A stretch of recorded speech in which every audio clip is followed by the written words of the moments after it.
కావాలి కావాలి కావాలి కావాలి కావాలి కావాలి పార్టీ నాయకులకు హరియాణా మండలం ప్రకటించే వరకు ఏ రాజకీయ పార్టీ నాయకులకు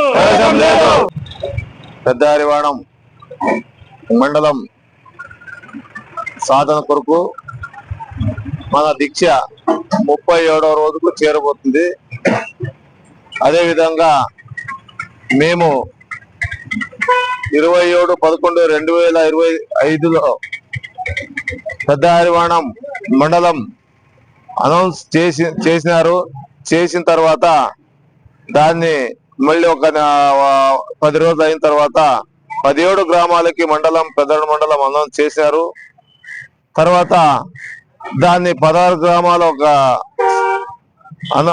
అనౌన్స్ చేసి 16 గ్రామాలు దూరంగా ఉన్నారని ఒక స్లోగన్ పెట్టి అక్కడ ఉన్న నాయకులతో పెద్దలను వద్దు ఆదోని ముద్దు అనే ఒక నినాదంతో వాళ్ళు అబ్జెక్షన్ చేయడము, తదనంతరము మన మండలము రద్దు చేసి దాన్ని మళ్ళీ నంబర్ 1 నంబర్ 2 చేయడము చాలా దారుణము.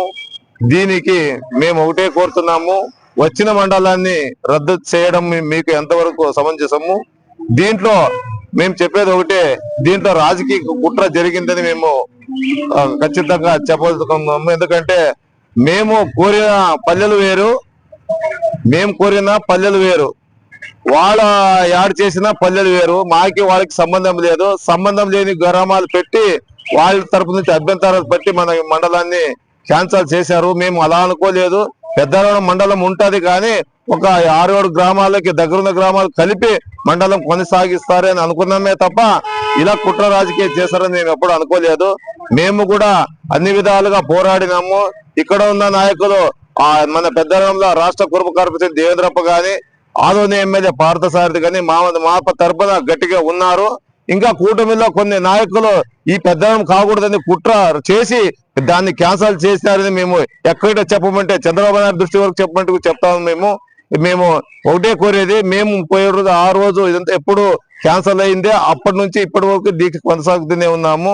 మేము కూడా దీన్ని ఎక్కడికి తీసుకుపోవాలా నాయకులకు అందరికి చెప్తూనే ఉన్నాము. ఇది ఏం చేయాలని మేము దానికి అనుగుణంగా మేము రోజుకు మేము అది దీక్షను కొనసాగుతూ పోతున్నాము. రేపు సీఎం గారు ఎమ్మినూరు కలగొట్ల గ్రామానికి వస్తున్నాడు. మేము కూడా అక్కడికి పోయి ఆయన ముట్టడి అంటే అనుకుంటున్నాము. మళ్ళీ కొందరు డిపార్ట్మెంట్ వాళ్ళు ఎందుకు పోతారని అబ్జెక్షన్ చేస్తున్నారు. అయితే కూడా మేము వదిలిపెట్టే ప్రసక్తి లేదు. మేము మండలం సాధించే వరకు ఏదో ఒక రకంగా పోరాడి మేము సాధించాలి అనుకున్నాము.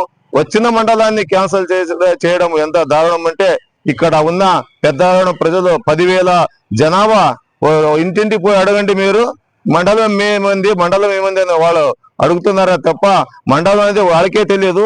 ఇన్ని రోజులు మేము ఒకే మండలంలో కొనసాగించాము. అది ఆశ చూపించింది కూటమి ప్రభుత్వమే. ఒక ఆయన ఏమో చేయాలంటాడు, ఇంకొక ఆయన ఏమో వద్దంటాడు.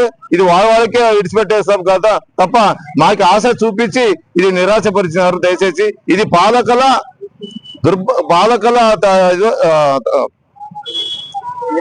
నిర్లక్ష్యం వల్ల ఇది జరిగిందని మేము పెద్ద ప్రజలు ప్రతి ఇంటికి పోయి అడగండి ఈ మాట చెప్తారు.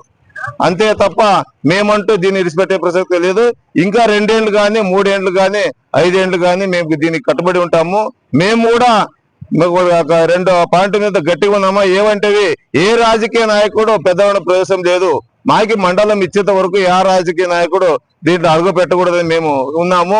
అదే విధంగా రాబోయే ఎలక్షన్ స్థానికంగా కానీ అసెంబ్లీ కానీ మాకి మండలం ఇచ్చే వరకు ఈ ఎలక్షన్స్ బాయ్కట్ చేస్తామని మేము పెద్ద ప్రజలంతా ఏకదాటిగా నిలబడి మేమందరూ ఏదో ఒక రకంగా ఇట్లా ప్రోగ్రామ్ చేసుకుంటూ పోతే మండలం సాధించాలని మేము గట్టిగా నిలబడినాం.